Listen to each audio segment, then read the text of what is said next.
오늘은 우리가 이제 수행을 하다 보면은 이제 기본적으로 이제 4념처 수행을 하면은 우리 몸과 마음에서 일어나는 이제 현상들을 계속 관찰하는 그런 수행을 하는데요.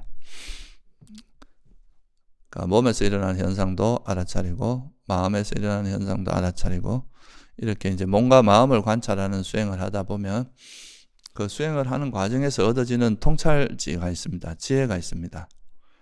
그거를 우리가 보통 이제 그걸 알아차리자마자 알아지는 거를 보통 이제 직관지 또는 뭐 직접지 이렇게 표현하죠.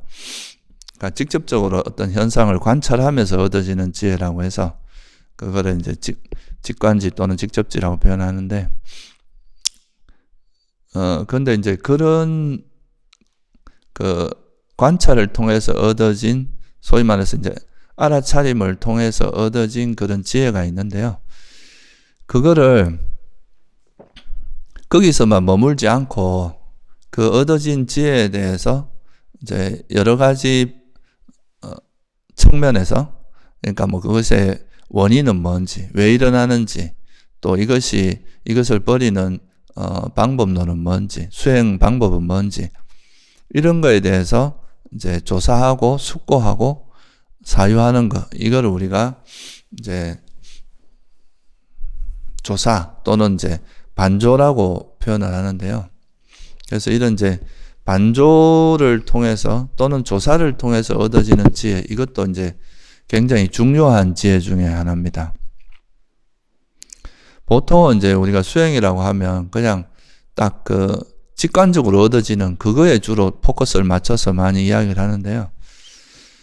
그래서 뭐 어떻게 보면 이제 수행을 하다 보면은 갑자기 뭔가 이렇게 확 번쩍하면서 뭔가 알아지는 이런 거를 보통 깨달음의 기본으로 많이 생각을 하죠. 그러니까 근데 물론 이런 것도 있을 수 있는데요. 또 다른 측면에서는 우리가 어떤 현상을 깊이 숙고하고 관찰함으로써 이제 그거에 대해서 사유하고 조사함으로써 얻어지는 지혜가 있어요. 그걸 통해서 또 깨달음에 이르는 과정도 실제 경전에 보면 자주 나옵니다.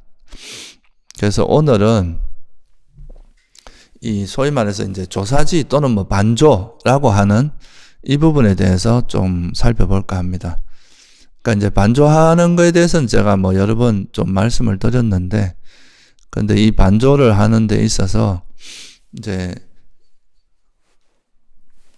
주로 이제 이 반조를 할 때 이제 원인을 일단은 그 현상을 드러난 그 표면적인 현상뿐만 아니라 그것의 원인을 찾는 것을 주로 많이 하게 되고요. 그 원인을 찾다 보면 거기로부터 파생돼 나오는 지혜들이 되게 많거든요. 그래서 이제 그런 식으로 하는데 사람들이 이제 그런 질문을 가끔씩 합니다. 그러니까 내가 분명히 이렇게 반조를 하고 이런 원인을 찾았는데 왜 번뇌가 버려지지 않느냐, 왜 똑같냐, 이런 이제 이야기를 하는데, 그래서 그것은 이제 반조에 대해서 조금 잘못 이해를 한 부분이 있기 때문에, 그래서 이 반조에 대한 좀 더 올바른 이해를 위해서 오늘은 그 반조에 대해서 조금 더 자세히 좀 알아볼까 합니다. 첫째, 이제 여러분들이 반조라고 하는 게 일반적인, 그러니까 우리가 세속에서 말하는 그런 사유, 뭐에 대해서 막 깊이 생각하는 거하고 차이가 나는 거는, 첫 번째로 이제 차이 나는 거는 그냥 단순히 이제 어떤 지식적 개념, 지식에 의해서 알고 있는 것들을 깊이 사유하고 이런 게 아니라, 첫째 전제돼야 될 거는 뭐냐 하면 우리가 이제 실제로 어떤 내 몸과 마음을 관찰하는 수행을 통해서 직접적으로 얻어진 그런 체험을 통해서 얻어진 그 지혜, 그거에 대해서 이제 반조를 한다는 거를 먼저 알아야 됩니다. 그러니까 우리가 책에서 본 거 그걸 갖고 막 이야기하는 게 아니라 실제 우리가 이제 관찰을 해서 우리 몸과 마음을 관찰하면서 얻어진 그 지혜, 거기에 대해서 그걸 좀 더 세밀하게 좀 더 깊이 알기 위해서 반조를 하는 것이지, 그냥 어떤 수행도 하지 않고 그냥 머리로만 굴리는 이런 걸 가지고 반조한다고 하진 않는다. 그래서 기본적으로 이제 반조를 할 때 그 기본이 되는 것은 실제 수행을 통해서 얻어진 그 통찰에 대해서 하는 거다는 걸 먼저 좀 이해를 할 필요가 있고요. 그러면 이제 이런 반조라는 거를 왜 하느냐, 그리고 반조라는 건 뭐냐, 이거에 대해서 좀 설명을 드려보면요. 일단 이 반조라고 하는 거의 제일 기본은 우리가 이제 어떤 현상을 관찰하고 나서 얻어진 그 통찰, 예를 들면 이것은 탐욕, 이것은 성냄 이렇게 관찰했다고 치면 그냥 그거를 알아차린 걸로 끝나는 게 아니라 이 탐욕이라는 것이 왜 일어나는지, 이거를 그러면 어떻게 하면 이걸 버릴 수 있는지, 이것이 버려진 마음 상태는 어떤 건지, 이런 것들에 대해서 좀 부처님의 그 가르침에 맞게 이렇게 조사하고 숙고하는 과정, 이런 거를 반조라고 합니다. 이 반조지혜의 이제 제일 대표적인 게 칠각지에서 우리가 택법각지라고 하는 거죠. 그러니까 우리가 택법이라는 말이 원래 뜻이 이제 법을 조사한다 이런 뜻이거든요. 그래서 우리가 알아진 수행을 통해서 얻어진 그 통찰을 이 어떤 그 부처님의 가르침에 맞게 이렇게 조사를 함으로써 거기에 대해서 좀 더 체계적인 이해, 깊이 있는 이해를 얻기 위해서 하는 것을 조사라고 합니다. 그래서 이런 이제 반조 조사를 그러면 이런 반조를 하는 데 있어서 이런 반조를 우리가 왜 하는가? 그러니까 이런 반조를 하는 거의 이유가 뭔가? 이거를 한번 생각을 해보면요. 일단 이제 우리가 그냥 알아차림만 하고 끝나버리면 거기서 얻어지는, 직관적으로 얻어지는 지혜가 이제 있긴 있는데, 이거를 그냥, 알아차린 걸로 끝나버리게 되면, 이 지혜가 그러니까 자기 견해에 따라서 해석될 가능성이 상당히 높은 거죠.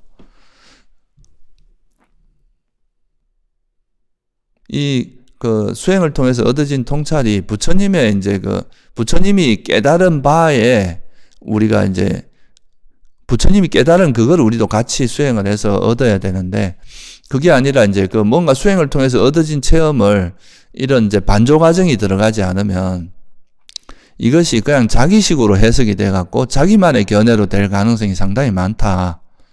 그래서 이제 이런 반조 과정을 통해서 내가 하는 이 수행에서 얻어진 이것을 부처님이 말씀하신 연기라든가 이런 사성제의 구조에 따라서 이걸 정리를 해봄으로써 이래서 부처님께서 이 세상에 있는 모든 걸 고성제라고 했구나, 고라고 했구나, 무아라고 했구나, 이렇게 그 부처님의 가르침을 내가 수행하는 그 체험을 통해서 실제로 확인해 나가는 이런 과정이 필요하다는 거죠. 우리가 수학에서도 아주 이제 직관지가 뛰어난 그런 수학자들은 그걸 증명하기 전에도 이게 이럴 것이다라고 이런 이제 감히 어떤 추측을 되게 잘합니다. 그러니까 이거는 분명히 이렇게 될 것이다라고 이제 나름대로 추측을 하는데 대체로 나중에 증명을 해보면 그게 맞는 경우가 많아요.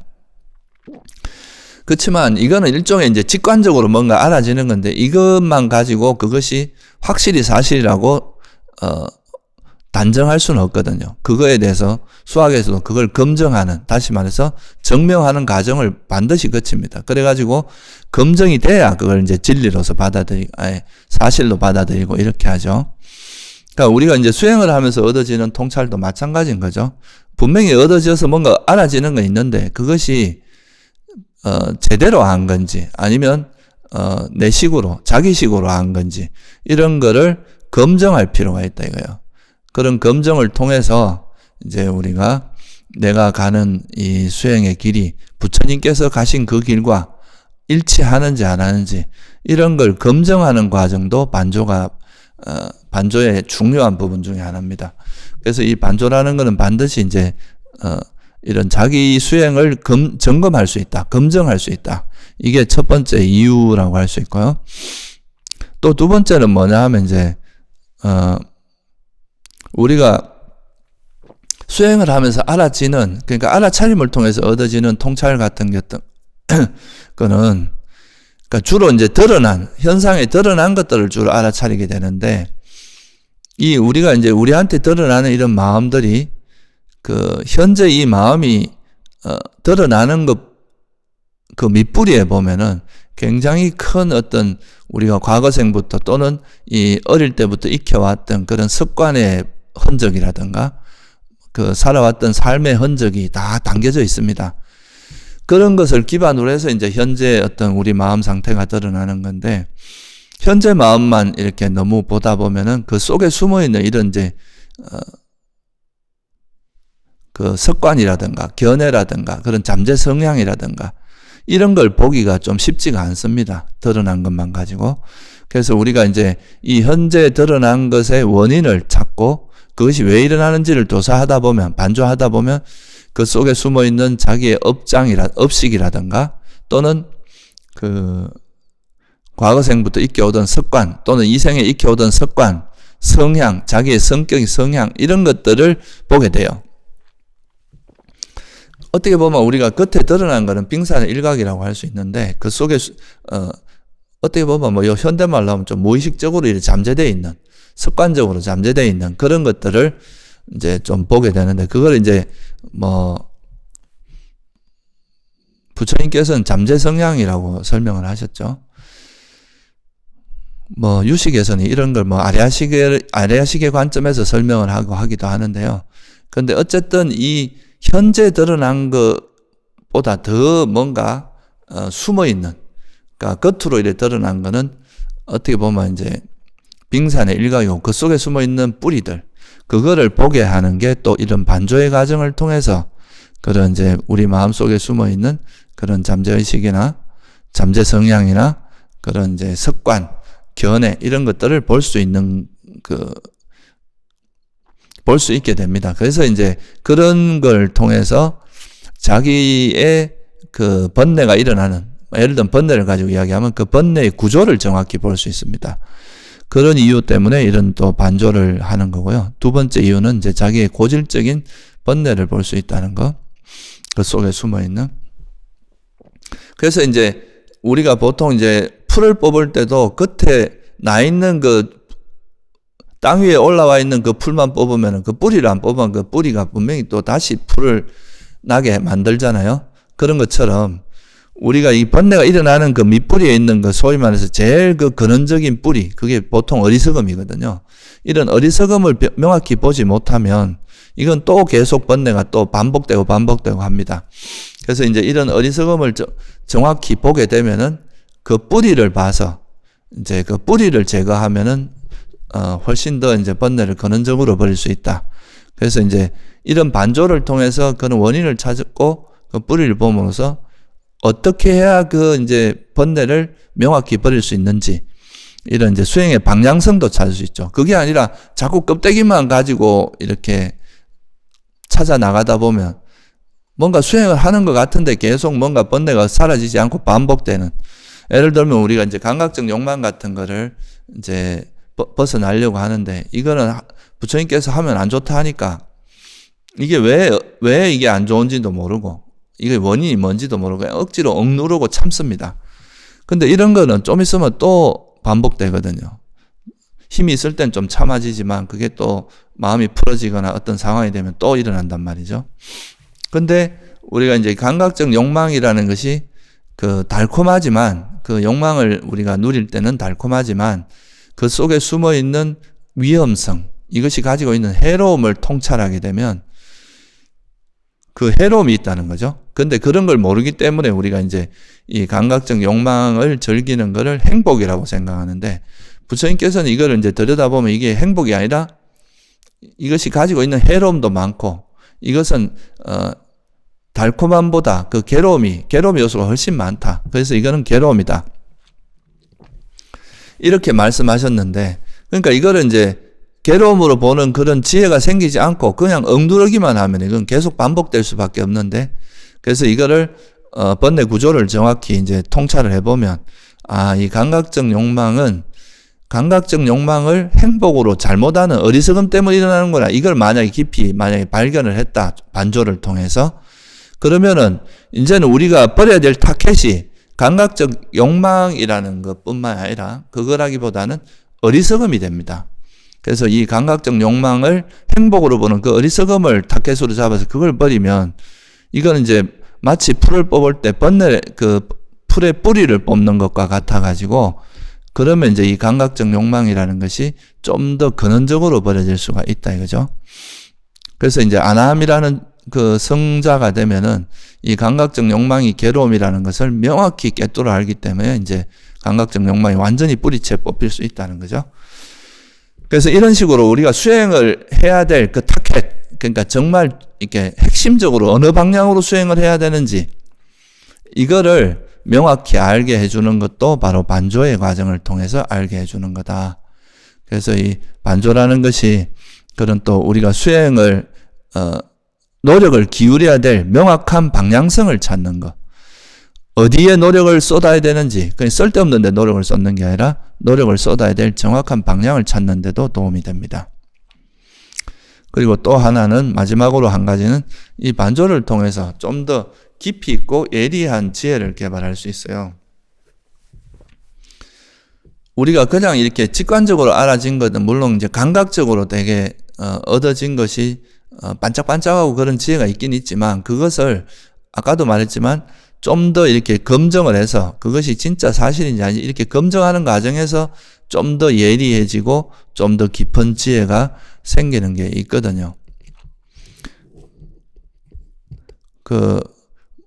어떤 일을 할 때 거기에 대해서 이모저모 생각을 해 가다 보면 우리가 이제 그냥 감각적으로 알게 된 것들에 대해서 좀 더 체계적으로 옛날에 이제 비유를 하나 들자면 옛날에 운동선수들이 사실 제가 알기로는 10초대를 100m가 9초대인가 10초대인가를 그거를 이제 깨는 것이 거의 불가능하다고 생각을 했는데 요즘 와서 오히려 이제 이 스포츠 과학 같은 게 발달하면서 그 근육을 달리기를 잘하는 데 있어서 어떤 근육을 개발하게 되고 어떤 것이 문제가 되고 이런 걸 체계적으로 연구를 함으로써 그 마의 벽이라고 하는 것이 지금은 깨졌거든요. 아마 10초대가 깨지고 지금은 9.8초인가 9. 그 정도까지도 이게 이제 당겨지고 했는데요.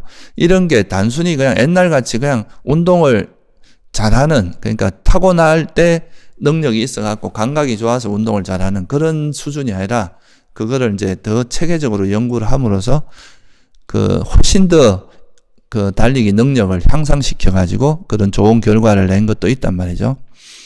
그래서 우리도 그런 이제 수행을 하는 것도 그냥 직관적으로 아는 것도 있지만 이거를 부처님 가르침에 따라서 이거를 조사를 하고 반조를 함으로써 그 법에 대한 이해도가 훨씬 더 폭넓어지고 깊어지는 그런 효과가 있습니다.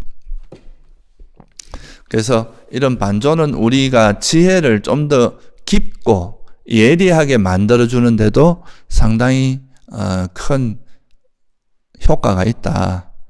그래서 이런 반조라는 과정, 특히 선정에 들고 나서 마음이 이렇게 깨끗하고 아주 집중이 잘 돼 있을 때 그때 하는 반조의 지혜를 통해서는 바로 깨달음에 이를 수도 있다. 그래서 경전에 보면은 선정에서 나와서 선정에서 출정한 다음에 그 선정의 마음 상태를 이제 무상고 무아로 반조하면서 그걸로 인해서 깨달음에 이르는 그런 과정에 대한 묘사가 많이 나오거든요. 그래서 이런 반조 과정을 통해서 정말 깊이 있는지 오히려 이제 깨달음의 지혜도 개발할 수 있다. 이게 이제 우리가 반조를 해야 될 몇 가지 이유라고 할 수 있습니다. 이제 자기 수행을 점검할 수도 있고, 수행의 바른 방향을 찾을 수 있고, 노력의 바른 방향을 찾을 수 있고, 또 현재 일어난 그 번뇌뿐만 아니라 그 속에 숨어 있는, 마치 고구마 줄기가 이래 나와 있으면 고구마 줄기를 따라가면 그 속에 있는 수많은 고구마를 찾을 수 있듯이 그렇게 자기한테 있는 그런 고질적인 번뇌를 볼 수 있는 그런 게 있고요. 또 더 깊은 그냥 직관적인 거는 다듬어지지 않은 아직은 이제 날것의 지혜거든요. 이거를 이제 반조 과정을 통해서 점점 다듬고 진리에 맞게 더 예리하게 그래 다듬어 나가면 깨달음의 지혜도 이룰 수 있다는 거. 그게 이제 반조를 하는 이유입니다. 그렇다면 이제 이런 반조라는 거를 하는 데 있어서 그 필수품은 뭐냐, 우리가 뭐 꼭 갖춰야 될 게 뭐냐 하는 거를 좀 알 필요가 있는데요. 이 반조라는 건 기본적으로 이제 사유를 통해서 이루어지는 거죠. 그죠? 바른 사유입니다. 우리가 생각의 새 속에서도 어떤 깊이 있는 연구를 하려면 그거에 대해서 이제 학문을 하거나 뭘 할 때 항상 그 깊이 있게 사유하고 생각하는 그런 과정이 들어가죠. 그죠? 수행에는 뭐 그런 게 필요 없다라고 생각할 수도 있는데 그렇지가 않습니다. 부처님께서 지난 시간에 제가 말씀드릴 때도 항상 자기를 돌아보고 자기 수행을 점검하고 자기를 성찰하고 이런 과정들이 다 생각의 과정이 들어가거든요. 사유의 과정이 들어가는데 그것이 이제 그냥 일반적인 세속에서 하는 것과 다른 점이라고 하는 거는 첫째는 아까 말했듯이 이제 수행의 경험을 토대로 해야 된다는 거하고요. 그 다음에 여기는 반드시 8정도의 요소가 필요하다는 거예요. 그러니까 예를 들어서 이 반조를 할 때 어떤 생각을 할 땐 그 생각의 툴도 중요한데 그 생각의 툴이 반드시 바른 견해여야 된다 이거죠. 자기식의 생각 갖고 하는 거는 자기 사견만 키우는 거지 이거는 바른 반조가 될 수가 없다. 그래서 이제 바른 견해가 기반이 돼야 되고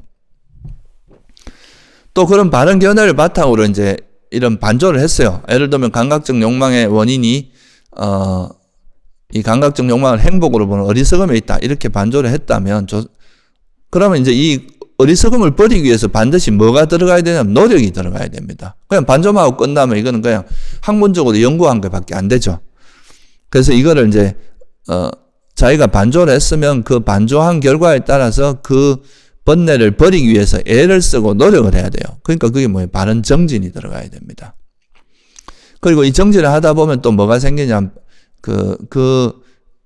이 해로운 마음을 버리는 지혜가 생기겠죠? 그 지혜가 이래 축적돼요.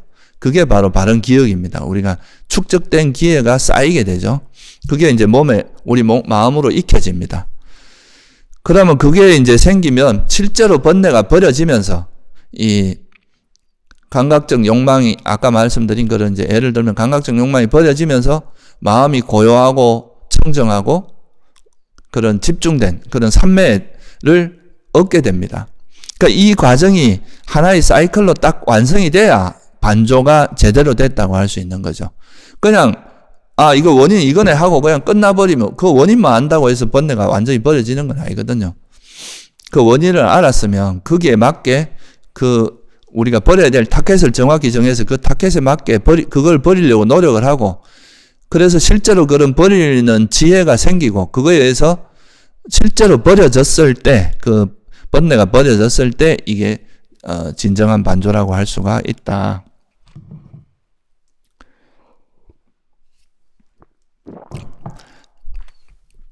근데 이제 사람들이 보통은 이런 반조를 하라고 이제 가르치면 보통 이제 반조를 하는 기본적인 방법을 이제 그 방식을 알려주면 그래서 이건 원인은 뭐다.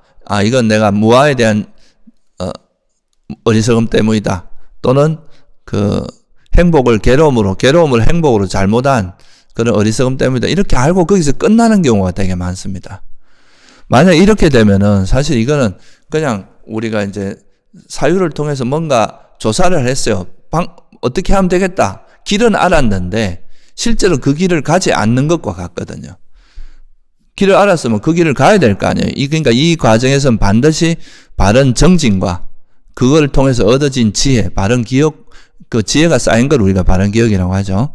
그런 바른 기억과 그로 인해서 번뇌가 버려지고 얻어진 바른 삼매까지 이루어졌을, 그러니까 바른 삼매가 됐다는 건 그 번뇌가 놓아졌다는 이야기거든요. 그렇게 됐을 때 실제로 이제 제대로 된 반조가 됐다. 이렇게 말할 수 있다는 거죠. 그래서 이 부분에 대해서 오늘은 좀 더 자세히 좀 설명을 드리려고 합니다. 보통은 이제 어떤 거에 대해서 이렇게 반조를 하라고 하면 사람들이 반조를 하고 나서 번뇌가 나는 반조를 했는데도 똑같다. 잘 안 버려진다. 이런 이야기를 하는 경우도 많아요. 근데 그 이유는 여러 가지가 있을 수 있는데 첫째는 노력을 안 해서 그런 게 있고요. 둘째는 이 번뇌가 너무나 고질적인 번뇌는 한 번 그렇게 한다고 해서 버려지는 게 아니라 이건 오랜 세월 닦아서 그 지혜가 점점 성장해야 버려지는 것도 있거든요. 그런 것 때문에 그럴 수도 있고 하여튼 다양한 이유가 있는데 어쨌든 내가 그 반조를 했다는 것은 그 반조를 함으로써 일시적이든 지속 영원이든 그 버려지는 것까지 경험을 했을 때 제대로 반조를 한 거다. 이렇게 볼 수가 있습니다. 그래서 이제 반조를 할 때는 우리가 이제 어떤 예를 들어서 내가 어떤 사람하고 만나서 그 사람에 대해서 되게 화가 났어요. 그래서 화가 났으면 이제 이 화의 원인을 찾아야 되잖아요. 이제 화라는 걸 알아차림으로써 바로 버려지는 경우도 있지만 좀 더 이게 강력한 화가 좀 더 세고 좀 고질적인 그런 화 같은 경우는 잘 안 버려지거든요. 그러면 이제 그 화가 왜 일어나는지 그 원인을 한번 추적해 볼 수 있어요. 그게 바로 반조하는 겁니다. 그러면 그 화의 원인을 한번 찾아보는데 나를 이제 돌아보면서 이 반조라는 건 어떻게 보면 이제 자기 성찰이라고도 할 수 있거든요. 그 자기를 이제 돌아보면서 그 화의 원인을 찾아보니까 이 화의 원인은 내 견해 때문이더라. 내가 견해가 너무 세니까 내 견해에 안 맞는 사람에 대해서 화를 내고 있더라 하는 걸 알았어요. 그러면 이 견해는 또 왜 일어나는가를 한번 추적을 해보니까, 이 세상에 이제 사람마다 어떤 자기가 살아온 환경이나 이런 게 다르기 때문에, 자기가 옳다고 생각하고 또 자기가 이제 맞다고 생각하는 견해가 다양할 수 있는데 그런 다양성, 다름을 인정하지 못하는 그런 어리석음이 있었던 거죠. 조건 따라 일어난다는 걸 이해를 못해서 다름을 이해 못하고 내 것만 옳다고 고집하면서 나와 다른 견해를 싫어하고 이거에 대해서 화가 나고 이랬다는 걸 알았습니다. 그러면 이제 그 다음 단계는 뭐냐 하면은 이게 이제 일단 이까지는 아주 반조를 잘 한 거죠.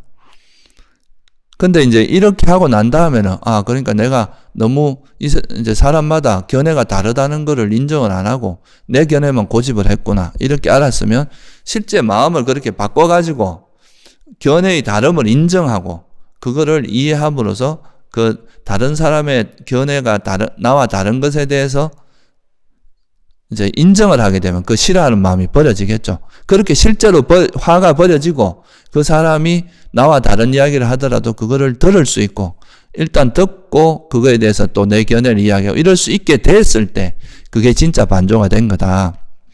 이렇게 이제 말할 수 있는 겁니다. 그래서 이 반조를 할 때는 반드시 이제 반조를 하는 시작점에서는 그런 이제 바른 견해에 맞게 그렇게 바르게 사유를 해서 하지만 그래서 이게 바른 견해와 바른 사유가 이제 반조에는 기본이 됩니다. 그래서 이 두 가지를 발정도해서 우리가 해라고 하는 거죠. 그래서 이 두 가지가 기본이 되면 그 다음에는 뭐가 반드시 있어야 되는 정진이 따라야 된다 이거예요. 우리가 반조를 통해서 얻어진 대로 실제로 실천을 하는 정진이 반드시 따라야 된다. 그래서 이런 정진을 하는 데 있어서는 두 가지 형태의 그게 있습니다. 우리가 처음에 보통 이제 우리가 처음 수행을 할 때는 주로 장애가 많이 일어나죠. 번뇌가 많이 일어나니까 이 번뇌에 대한 반조가 주된 게 주로 됩니다. 그래서 대념처경이라는 경전에도 보면은 오장애에 대해서 이제 법념처에 보면 오장애에 대한 이야기가 나오거든요. 여기서 이제 장애라는 게 보통 감각적 욕망과 적이 그러니까 탐욕과 성냄입니다. 욕망과 성냄 이 두 가지가 가장 대표적이고 이 두 가지로 인해서 해태원침도 일어나고 또 들등과 후회가 있고 의심이라고 하는 게 있습니다. 그래서 이 다섯 가지 장애를 보통 이제 대념처경에서 이야기를 하는데 이걸 어떻게 반조하는지에 대해서 정확히 설명이 되어 있습니다. 그래서 대념처경이 어떻게 나오냐면 예를 들면 감각적 욕망을 가지고 제가 설명을 드리면 만약에 나한테 감각적 욕망이 일어날 때, 이 감각적 욕망이 있다고 분명히 안다. 이거는 그냥 알아차림의 이제 알아차림의 단계죠. 그럼 만약에 감각적 욕망이 없으면 없다고 알아차려야 된다. 그리고 나서 이제 뭐라고 하냐면 전에 없던 감각적 욕망이 어떻게 일어나는지 분명히 알아라. 그러니까 내가 분명히 감각적 욕망이 없었는데 이 감각 욕망이 왜 일어났는지 그 원인을 찾아야 된다 이거죠. 그리고 그럼 일어난 이 욕망을 어떻게 버리는지도 알아야 된다. 그리고 버렸다면 이 버린 번뇌가 다시 안 일어나게 하는, 예방하는, 어떻게 하면 일어난 감각적 욕망이 앞으로 다시 일어나지 않게 하는지, 이거를 분명히 알아야 된다. 이거를 이제, 이게 바로 반조의 그 일종의 정석 같은 겁니다. 우리한테 일어나는 그 마음을 관찰을 한 다음에, 그걸 어떻게 하냐 하면, 그거의 원인이 뭔지를 알아차려야 되고, 알아차렸으면 그 원인을 찾으면 그 원인을 어떻게 버리는지, 또 버렸다면 다시 일어나지 않게, 어떻게 하면 다시 일어나지 않게 하는지, 이런 거를 익혀나가는 그 과정이 바로 반조의 그 과정이고요. 이거를 이렇게 하도록 노력하는 게 정진입니다. 이걸 이렇게 알았으면 실제로 이제 이렇게 하도록 노력을 해야 되겠죠. 그 과정에서 바로 이제 바른 정진을 해야 된다 이거죠. 그래서 우리가 보통 이제 경전에서 나타나는 그 가르침을 이제 정리해서 이렇게 보면요. 이 집착이라는 것이 이제 제일 중심이 되어 있는데요. 우리가 괴로움이 일어나는 가장 대표적인 게 이제 이 뭐 대상에 대해 집착하는 탐욕 때문입니다. 근데 이 탐욕은 왜 일어나느냐 하면은 이게 집착할 만한 대상이 아닌 것을 집착을 해요. 그렇기 때문에 일어난다는 거죠. 그래서 이 탐욕이 있으면 그거에 대한 반작용으로 이제 화가 일어난다 이렇게 보는데, 그래서 탐욕이 일어나는 원인은 어리석음이고 이 탐욕 때문에 화가 일어나고 성냄이 일어난다 이렇게 보는 것이 그 경전에서 큰 구조입니다.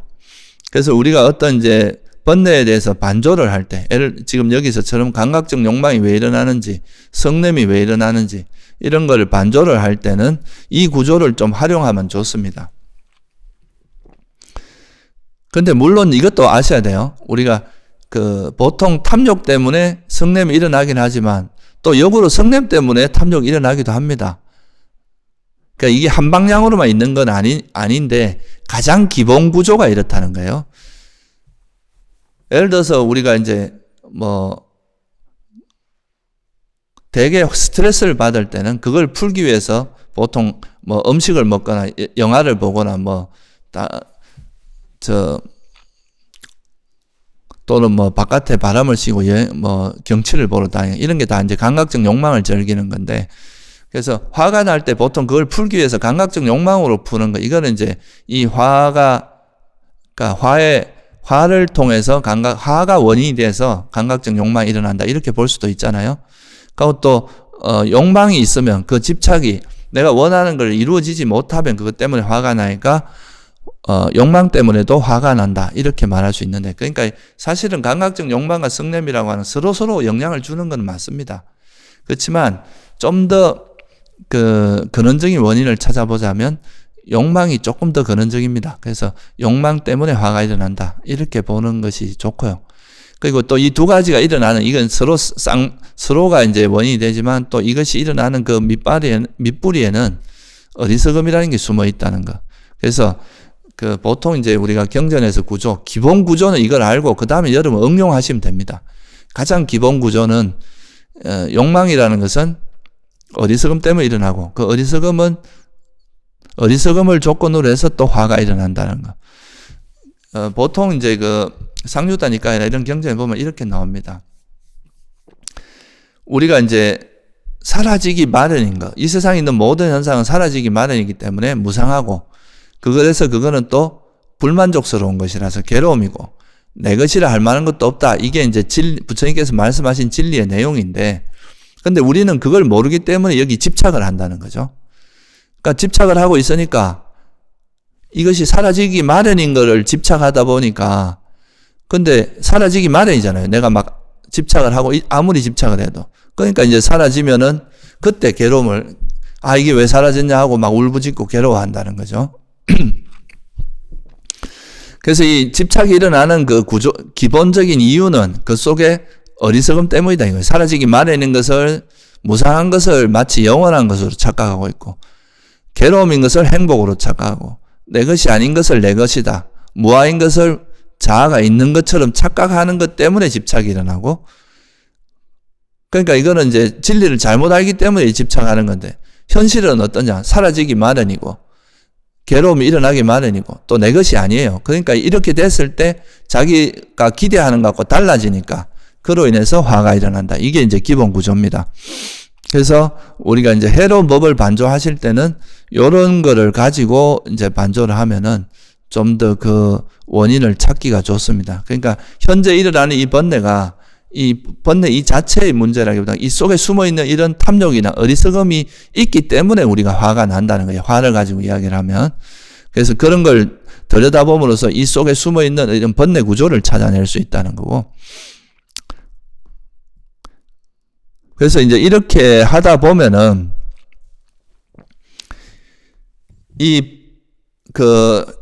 뭐가 생기느냐 하면은 이 해로운 마음, 그러니까 감각적 욕망이나 화를 버리는 그런 노력을 하다 보면은 이걸 어떻게 하면 버릴 수 있다라는 그런 이제 지혜가 생기게 되겠죠. 그죠?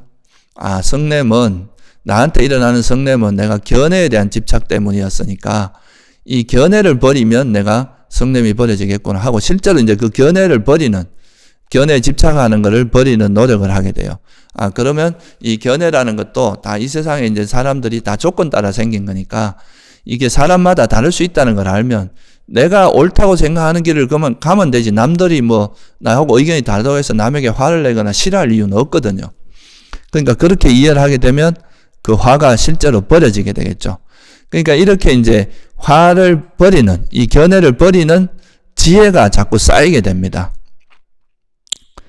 이게 바로 바른 기억이죠. 그죠? 이렇게 함으로써 이제 그 화를 직접적으로 버리는 그런 지혜가 하나하나 생기게 되고, 또 이제 탐욕이 일어났을 때, 감각적 욕망이 일어났을 때, 이 감각적 욕망이라고 하는 것은 그 속에 들여다 보니까 내가 이 감각적 욕망을 행복이라고 생각하는 어리석음이 숨어 있더라. 그러면 이제 이 감각적 욕망이 가지고 있는 그 달콤함만 보는 게 아니라 이 감각적 욕망이 가지고 있는 그런 해로움을 관찰을 해보는 거죠. 우리가 살면서 어떤 해로움을 겪었고 이걸로 인해서 어떤 괴로움이 있었다는 거, 이런 거를 관찰을 해보다 보면 아, 정말 이게 감각적 욕망이라는 거는 행복이 아니라 괴로움의 요소가 훨씬 많구나. 이런 이제 지혜가 개발되고 그로 인해서 이제 이 감각적 욕망이 해롭다는 것을 이해하면서 지혜가 버려지게 되겠죠. 그래서 이제 이렇게까지 이제 관찰하는 과정에서 우리가 지혜가 하나 둘 생기게 되는 겁니다. 그래서 이제 이렇게 반조를 하는 과정에서 이건 제가 이제 대표적으로 그 장애를 버리는 것만 갖고 반조를 이제 말씀을 드렸는데 요거를 조금 더 폭을 넓혀서 이야기를 해보면 여러분들이 이제 몸과 마음을 이렇게 관찰하게 되는데요. 우리가 수행을 하면서 이제 몸을 관찰하고 마음을 특히 이제 마음을 관찰할 때 이제 이런 장애나 해로운 법들을 관찰하게 되겠죠. 근데 이제 이런 걸 관찰하다 보면은 그냥 그 알아차림으로 끝나는 게 아니라 이렇게 번뇌도 반조하고 또 자기한테 일어나는 그 현상을 한번 반조를 해보면, 예를 들어서 극기 수행을 해요. 그러면 이제 극기 수행을 하다가 내가 이제 막 이렇게 수행이 잘 될 때 보면은 아, 이게 극기 수행을 하면서 이제 탐욕이나 성냄이 일어날 때 그걸 알아차리고 아까와 같이 이렇게 내려놓습니다. 이게 잘 안 내려주고 아주 고질적인 번뇌들, 이게 계속 반복되는 거는 아까 말씀드렸듯이 그런 반조 과정을 통해서 또 이 장애를 내려놓는 훈련을 합니다. 그래가지고 이게 이제 장애가 감각적 욕망이나 성냄 이런 장애들이 이제 버려지고 나면 정말 이렇게 걷는 행위만 남아요. 그때는 다른 건 없고 그냥 단지 이렇게 걸어가면 걷기만 하고, 여기서 정말 내가 걷는 게 아니라 걷는 행위만 있다, 이런 걸 느낄 때가, 그렇게 이제 알아질 때가 있습니다. 그러면 이건 보면은 아, 여기서 이럴 때 우리가 여기 이제 내가 내 수행 상황에 대해서 반조를 해보면 아, 이게 내가 지금 이 번뇌가 버려지고 장애가 버려지고 난 다음에서 이게 상태를 보니까 여기서는 단지 걷는 행위만 있을 뿐이지 나라고 할 만한 건 없구나. 단지 걸어가는 그 행위만 있을 뿐이구나. 다시 말해서 이걸 좀 법으로 이야기하면 바람의 요소가 있을 뿐이지 여기는 나라고 할 만한 건 없다. 내가 걷는 게 아니라 그냥 걷는 행위가 있을 뿐이다. 이런 통찰도 일어날 수가 있습니다. 그러니까 처음에는 우리가 이제 장애를 버리는 걸 통해서 그 장애를 버리는데 필요한 지혜가 생겼다면은 그것이 버려지고 나면, 이 버려지고 난 다음에 이제 그런 행위, 아주 고요한 그 마음상, 이게 이제 삼매 일종의 이제 찰나 삼매의 상태거든요. 그러면 이제 그런 상태에서 나한테 일어나는 그 행위에 대한 이해도 이루어져요. 그러면 내가 지금 경험하는 것들이 이게 이제 걷는 행위만 있을 뿐이고 이거는 바람의 요소고 단지 행위가 있을 뿐이지 나라고 할 만한 건 없다. 이런 것도 우리가 이해하게 되고, 또 나한테 일어나는 그런 마음 상태도 보면은 이 마음이라고 하는 것도 그냥 어떤 예를 들면 이제 탐욕이나 성냄 이런 것도 그냥 조건에 의해서 일어났다가 사라진 것일 뿐이지 이게 실체가 있는 건 아니구나. 이 그냥 조건 따라 일어났다가 사라지는 걸 뿐이구나. 이런 이제 경험들이 쌓이게 되는 거죠. 그러면서 이제 이런 이제 자기가 이제 수행하면서 얻어진 이런 경험을 이렇게 법답게 진리에 맞게 이렇게 반조를 해보다 보면 이걸 통해서 뭘 알 수 있게 되냐면 정말 내가 이 수행을 해보니까 내가 지금 수행하면서 경험하는 모든 것은 다 물질과 정신에 불과한 정신일 뿐이다. 이 몸에서 일어나는 건 다 물질 형태구나. 또 내가 마음에서 일어나는 이건 정신적인 작용일 뿐이고 이거는 다 조건에서 일어났다가 사라지는 그냥 무상한 것이고 괴로움이고 내 것이라 할 만한 것이 없구나. 단지 이런 걷는 행위라는 작용이 있지만 여기 실체는 없다. 내 것이라 할 만한, 나라고 할 만한 건 없구나. 그러니까 탐욕이 일어날 뿐이지 여기에 탐욕의 실체라고 할 만한 건 없다. 여기에 나라고 할 만한 건 없다. 이런 이제 이해가 이루어지면서 이걸 통해서 실제로 우리가 이제 수행하면서 얻어진 경험들이 점점 쌓여서 이게 어떤 부처님 말씀하신 이 고성제의 내용을 스스로 체득하는 과정이 생기게 되는 거죠. 이게 소위 말해서 반조를 통해서 깊이 있는 통찰이 생긴다는 게 이런 의미입니다. 실제로 우리가 그냥 현재 일어나는 걸 알아차림을 했지만 그 알아차림을 통해서 이제 이것의 본질은 물질과 정신일 뿐이고 이거는 물질과 정신이라는 이런 작용이 있긴 있지만 여긴 나라고 할 만한 건 없다. 무아도 이해하게 되고 사라지기 마련이더라. 이런 것들을 우리가 어떻게 행복이라 하냐. 괴로움이다. 그러니까 이런 이제 통찰이 이루어지는 거죠. 이게 바로 이제 반조의 또 큰 소득 중에 하나입니다. 우리가 수행하면서 얻어진 그런 것들을 이렇게 관찰함으로써 그렇게 이제 그런 통찰이 얻어지는 거죠. 그리고 또 이제 오장애를 관찰하는 과정에서 이게 오장애라는 것이 정말 이게 계속 관찰하다 보면 특히나 이제 탐욕이나 성냄 같은 게 일어난 것을 관찰해 보면 이것이 우리 마음을 얼마나 괴롭게 하고 이걸로 인해서 내가 얼마나 많은 괴로움을 겪고 이걸로 인해서 현재뿐만 아니라 앞으로도 이 괴로움을 겪었고 과거에도 겪었다는 이런 거에 대해서 자기 눈으로 확인을 하게 되거든요. 그런 확인을 하는 과정에서 정말 이거 탐욕이나 성냄이나 그리고 이 탐욕 성냄이 일어나는 그 뿌리에 어리석음이 있다는 걸 볼 수 있기 때문에 이 탐진치라고 하는 이것이 얼마나 우리를 괴롭게 하고 이걸로 인해서 얼마나 많은 괴로움이 일어나는지를 명확히 자기 스스로 보게 되죠. 이것도 이제 반조의 과정에서 이것이 해롭다는 걸 반조해보는 과정에서 이런 걸 알게 됩니다. 그러면 이걸 통해서 또 뭐를 우리가 또 통찰할 수 있냐면 집성제도 통찰할 수 있게 됩니다. 역시 탐진치로 인해서 괴로움이 일어난다는 부처님 말씀이 실제로 그렇구나. 이것 때문에 진짜 우리가 이것 때문에 괴로움을 겪고 있구나 하는 것도 알게 되고요. 그리고 이제 그것이 버려진 마음 상태, 탐욕이나 성냄이나 어리석음이 버려진 마음 상태도 우리가 반조를 해보거든요. 탐욕이 버려지니까 이런 마음 상태가 되는구나. 성냄이 버려지니까 이런 마음 상태가 돼. 아주 고요하고 탐욕과 성냄이 버려진 그 마음 상태가 아주 고요하고 평안하고 그런 마음, 소위 말해서 일종의 삼매 상태가 되거든요. 그러니까 그런 상태가 되니까 이건 참으로 행복하구나. 이렇게 되면 마음이 정말 평안하고요.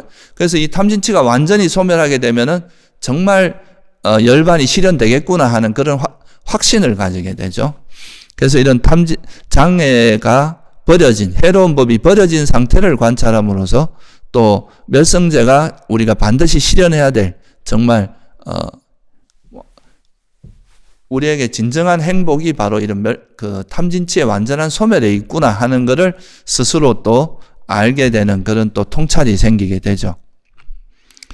또 아까 그 반조하는 과정에서 탐욕이나 성냄이나 어리석음 이것이 왜 일어나고 어떻게 하면 버릴 수 있고 이거를 버리는 방법이 뭔지 이런 거를 이제 우리가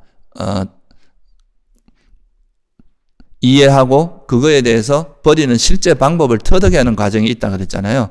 그러면 이제 그걸 통해서 이게 우리가 그걸 버리는 방법이 결국은 뭐냐 하면 이것의 위험성을 통찰하고 그거에 대해서 무상고 무아를 통찰하고 이런 것들이 이제 이걸 버리는 방법이라는 걸 알게 되고 그거를 위해서는 또 삼매라는 기반이 있어야 되는 것도 스스로 알게 되고 또 그러면서 그걸 삼매를 얻기 위해서는 또 계를 지켜야 되는 것도 알게 됩니다.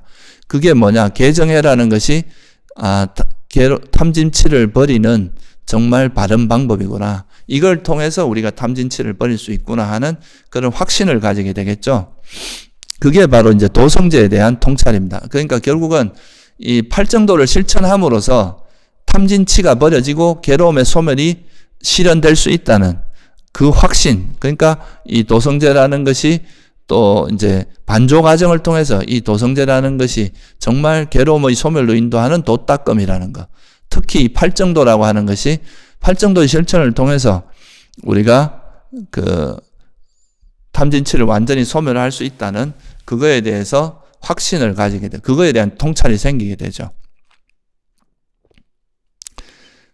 그리고 또 탐욕이 없고 성냄이 없고 어리석음이 없는 그런 마음을 이거를 기반으로 해서 일어나는 그런 삼매라든가 지혜라든가 이런 마음들이 정말 유익하다는 것, 괴로움의 소멸로 인도하는 유익한 마음이라는 걸 알게 돼요. 그래서 이걸 통해서 이제 도성제가 뭐라는 걸 알게 되죠. 이와 같이 우리가 이제 아까 말씀드렸듯이 그 오장애를 버리는 그런 노력을 하는 과정에서 이런 그 사성제에 대한 지혜가 점점 쌓이게 되는 거죠. 그 버리는 과정에서 우리가 이제 이걸 어떻게 하면 버릴 수 있고, 이걸 어떻게 통찰함으로써 버릴 수 있고, 이 오장애가 일어나는 원인이라든가, 번뇌가 일어나는 원인이라든가, 그걸 어떻게 하면 버릴 수 있는지, 이미 버려진 번뇌가 어떻게 하면 예방할 수 있는지, 이런 것들을 이걸 이제 반조해서 그 지혜를 개발하는 과정에서 이미 우리가 그 사성제에 대한 그 단편적인 지혜들이 쌓이기 시작하고 그거를 그냥 그 단편적인 지혜로 넘어가는 게 아니라 이거를 그 사성제라는 그 진리의 틀로 가지고 체계적으로 정리를 하게 되면 이 지혜가 점점 이렇게 체계적으로 쌓이게 된다는 거예요. 그러면은 이제 뭐가 생기느냐 하면 이런 바른 이제 지혜가 점점 성장함에 따라서 실제로 이제 오장애가 버려진 상태가 되는 거죠. 그죠? 그런 버려진 마음이 개발이 되는 거고, 오장애가 일시적이긴 하지만 그 버려진 마음 상태를 우리가 뭐라고 하느냐 하면은 바른 삼매라고 이야기를 합니다. 그러니까 바른 정진을 해서 해로운 법을 버리는 노력을 하고 그 해로운 법을 버리는 과정, 버리게 되면은 이 해로운 법을 버리는 지혜도 생깁니다. 그리고 바른 유익한 법을 개발하는 지혜도 함께 생겨요. 그러면 그걸로 인해서 이제 바른 삼매가 이루어지는데요. 이렇게 바른 기억을 통해서 오장애가 완전히 버려진 바른 삼매가 생겼을 때 이게 이제 그 소위 말해서 반조의 한 사이클이 완성된다. 그러니까 처음에 우리가 이제 번뇌가 일어났을 때 그 번뇌의 원인을 찾고 이거는 그 성냄이 일어났으면 그 성냄에는 탐욕이 있다는 걸 찾고 탐욕에는 또 어리석음이 있다는 걸 찾고 이렇게 찾다 보면 그 원인이 정확히 알아지잖아요. 그러면 그 원인을 버리는 노력을 합니다. 정진을 해야 되죠. 그 정진을 하다 보면은 이걸 버리는 과정에서 우리가 수많은 지혜들이 생겨요. 이런 반조 과정에서. 그러면 이제 그걸 통해서 이 해로운 법이라는 거를 버리는 지혜도 생기고 유익한 법, 이걸 버리기 위해서는 또 팔정도를 실천을 해야 되죠. 그러면서 또 유익한 법을 개발하는 지혜도 생겨. 그렇게 해서 이제 바른 삼매가 얻어지면 그 바른 삼매를 통해서 삼매가 얻어지면 정말 어떤 상태가 되냐면 걸을 땐 걷기만 하고 먹을 땐 먹기만 하고 청소할 땐 청소만 하고 볼 때는 보기만 하는 이런 마음 상태가 이루어지는 거예요. 볼 때는 보기만 하고 들을 땐 듣기만 하고. 그러면 이제 여기서 한 걸음 더 나아가서 여기서 우리가 어떤 또 통찰이 이루어지냐 하면은 야, 정말 이게 이 세상에 있는 거는 그냥 단지 물질이고 정신일 뿐이지. 이거는 또 물질과 정신일 뿐이고 이거는 계속 변하는 것이구나. 고정되어 있는 게 아니구나 하면서 무상고 무아에 대한 통찰까지 이어집니다. 그러면 이런 경험들이 점점 이제 아주 깊은 통찰까지 이어져서 그걸로 인해서 우리가 나중에는 소위 말해서 깨달음에도 이룰 수 있는 그런 지혜가 이루어지는 거죠. 이런 것들이 단순히 그러니까 우리가 이제 어떤 현상을 알아차리는 것만으로 이루어지는 게 아니라 그 알아차린 내용에 대해서 반조를 하는 과정에서 이제 이런 그 통찰들이 이루어진다는 것을 여러분들이 좀 이해를 하셔야 됩니다. 그래서 우리가 이 올바른 반조를 하기 위해서는 단순히 그 반조를 통해서 어떤 그 예를 들면 이제 제일 대표적으로 그런 해로운 법에 대한 반조를 한다고 하면 이 해로운 법에 대한 반조로서 끝나는 그냥 이렇게 원인을 찾고 하는 데서 끝나는 게 아니라 그 실제로 그 원인을 버리기 위해서 노력하고 그걸로 인해서 그런 지혜가 생기고 실제로 버려지는 과정까지 이루어졌을 때 진짜 반조가 되고요. 또 이제 그런 해로운 법이 버려지면 그런 삼매에 들게 되는데 이런 삼매를 기반으로 해서 자기가 얻어진 이 삼매의 마음 상태를 또 우리가 반조를 하거든요. 우리가 선한 마음, 불선한 마음만 반조를 하는 게 아니라 이런 선한 마음도 반조를 하게 되는데 이 선한 마음을 반조를 하다 보면은 이 해로운 마음뿐만이 아니라 이 우리가 이제 아까 말씀드린 이 선한 마음, 다시 말해서 걸을 때는 진짜 걷는 것만 있고 앉아 있을 때는 호흡하고만 하나 돼가 있고 또는 자기가 어떤 마음이 일어나는 거 알아차릴 때는 그냥 그 선한 마음이 쭉 이어지는 그런 마음 상태만 알아차리고 이렇게 하다 보면 그것마저도 이런 마음들도 결국은 물질 정신일 뿐이고 이거는 조건 지어진 거기 때문에 내가 노력을 해서 만들어진 거잖아요. 그러니까 조건에 의해서 형성된 것이기 때문에 사라지기 마련이고 그렇다. 이러면 이제 우리가 수행 과정에서 얻어진 소위 말해서 체험을 통해서 얻어진 그런 지혜 그게 생기게 되고요. 이 과정에서 보세요. 우리가 해로운 마음을 버리는 과정, 이것이 해롭다는 것을 철저히 아는 과정에서 집성제에 대한 지혜가 생기고 이거를 버리는 과정에서 도성제에 대한 지혜가 생깁니다. 그리고 또 이걸 통해서 만약에 이제 우리가 해로운 법이 버려지고 아주 이제 고요한 마음 상태가 되면 그때 일어나는 거를 통해 그 마음 상태를 또 반조하는 과정에서 이 해로운 법뿐만 아니라 유익한 마음 상태도 결국은 조건에 의해서 만들어진 거구나. 이것조차도 무상하고 괴로움이고 무하다라는 그런 고성제에 대한 통찰. 그러니까 모든 현상을 그렇게 무상고 무하로 보는 그런 고성제에 대한 통찰이 생기게 되죠. 그래서 이걸 통해서 우리가 이 지혜가 깊어지면 소위 말해서 깨달음에 이르게 된다. 이렇게 이제 부처님께서 말씀하셨습니다. 그래서 고성제가 철저히 알아지면 이 집성제는 버려지게 돼 있고 멸성제가 실현된다. 그러니까 고성제를 철저히 아는 이 과정이 바로 도성제를 닦는 과정이다. 이렇게 한마디로 말씀을 하신 거죠. 그래서 이게 이제 우리가 수행하는 과정에서 반조를 통해서 얻어지는 이익입니다. 그러니까 그냥 단순히 어떤 그 수행만 한다고 해서 우리가 통찰력이 개발되는 게 아니라 이런 수행 과정에서 그 자기가 수행한 그 수행을 통해서 얻어진 지혜들을 이렇게 계속 돌아보고 반조하고 그거를 부처님의 가르침인 그 영기나 사성제에 따라서 계속 이렇게 검증해서 그걸 검증하는 과정이 반조의 과정이거든요. 그렇게 이제 하다 보면은 그 지혜가 성장하면서 깨달음에 이르게 되는데 또 유학이 돼서 깨달음을 이런 이제 예를 들면 수다원이나 사다함, 아나함, 아란이라는 네 분의 그런 깨달음이 있는데 그 깨달음을 얻고 나서도 반조하는 게 또 있습니다. 그 뭐냐 하면 이때 반조하는 거는 나한테 버려진 번뇌가 뭐고 남아있는 번뇌가 뭐냐 이거를 정확히 반조를 한다 그러죠. 예를 들어서 여러분들이 이제 수다원이 됐다고 가정을 했을 때 수다원이 되면은 어떤 번뇌가 버려지고 어떤 번뇌가 남아있는지를 자기가 돌아보면서 반조를 할 수 있다 이거예요. 그러니까 예를 들면 수다원이 되면은 사견이나 의심, 질투, 인색이라고 하는 그런 번뇌가 완전히 버려지니까 만약 이런 번뇌가 남아있으면 수다원이 아닌 거죠. 그래서 이거를 이제 반조를 해보면서 나한테 이런 번뇌는 절대 일어나지 않는구나. 근데 이런 번뇌 일어난다. 그렇게 보면은 자기가 이제 자기 상태에 대해서 돌아볼 수가 있겠죠. 그래서 이제 이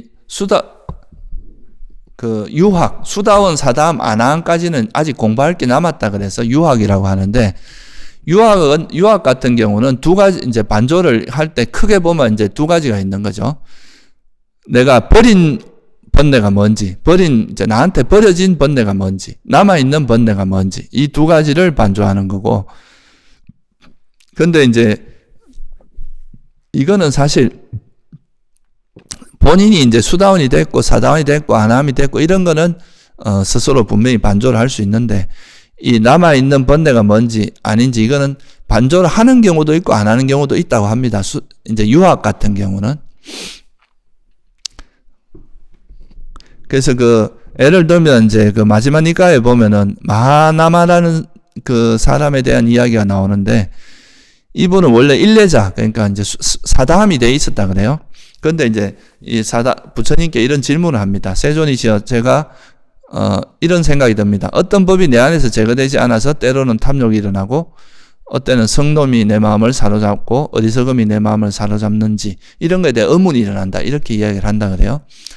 그러니까 이거는 이제 그런 질문이 나오는데, 이 말의 의미가 이제 이분은 사다함이 되긴 됐지만 자기한테 남아있는 번뇌가 정확히 뭐고 버려진 번뇌가 정확히 뭔지를 아직 명확히 모르고 있다는 하나의 근거로서 이거를 제시하고 있는데요.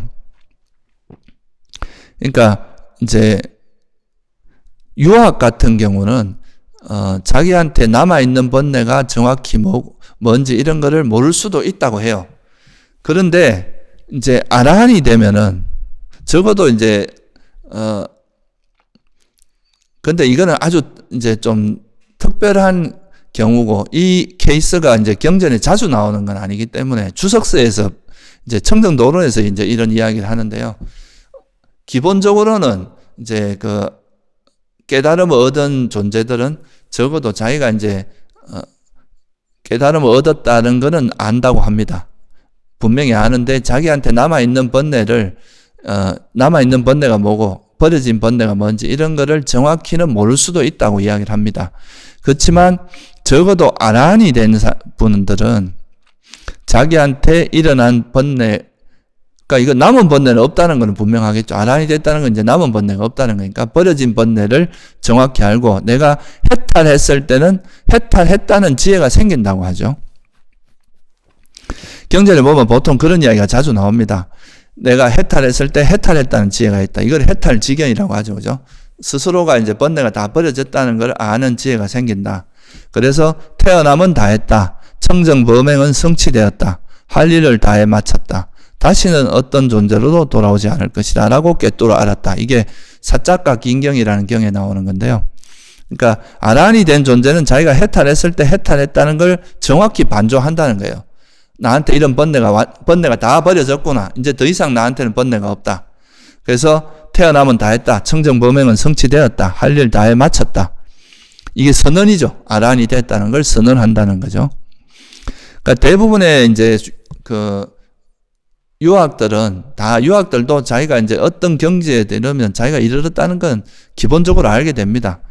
그렇지만 아라한이 딱 되는 순간에 명확하게 자기가 이제 모든 번뇌를 소멸했고, 이게 이제 최고의 반조죠. 우리가 이제 앞에서 설명한 거는 수행자들이 수행하는 중에서 이제 아직은 부족하지만 계속 반조하면서 지혜를 성장시켜 나가는 과정이라면, 이 유학이나 성자들의 반조, 유학과 아라한, 유학과 무학의 반조는 이제 정말 나에게 이 번뇌가 이제 일시적으로 버려진 게 아니라 이 정도 번뇌는 영원히 버려졌다. 이 정도 번뇌는 영원히 버려졌다. 수다원이 되면 그러니까 사견과 의심과 질투, 인색은 영원히 버려지죠. 사다음이 되면 이게 그러니까 옅어진 거지. 사다음이 되면 이거보다는 좀 더 감각적 욕망이나 성냄이 수다원보다는 옅어진다고 합니다. 수다원 때는 거친 게 사라지고, 수다원에서는 악체에 떨어질 만한 감각적 욕망과 성냄이 사라지는데, 사다음에서는 거친 건 사라지고 미세한 감각적 욕망과 성냄이 남는다고 하고, 아란이 되면은 감각적 욕망과 성냄은 완전히 소멸되고, 아란이 되면 나머지 번뇌가 다 소멸된다고 하죠. 그래서 이 자기 스스로가 이제 어떤 번뇌가 영원히 사라졌는지를 반조하는 거, 이게 바로 유학의 반조 또는 아란의 반조라고 하죠. 진짜 반조의 지혜는 이 성자들의 반조가 진짜 반조의 지혜인데요.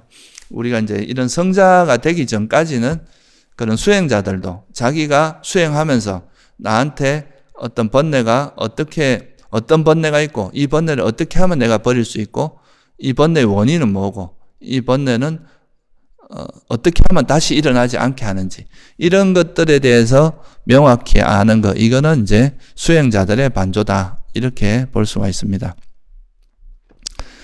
오늘 이제 제가 그 반조에 대해서 간단히 말씀을 드렸는데요.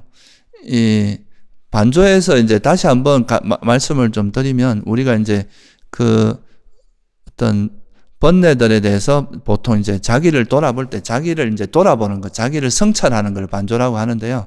이 성찰할 때 제일 중요한 키 포인트는 원인을 방조하는 겁니다. 그것에 왜 일어나는지 그 원인을 봄으로써 이 현재 드러난 것보다 더 깊이 숨어 있는 그런 어떤 우리 그 마음의 습관이라든가 성향, 그런 것들을 이제 보게 만드는 건데요.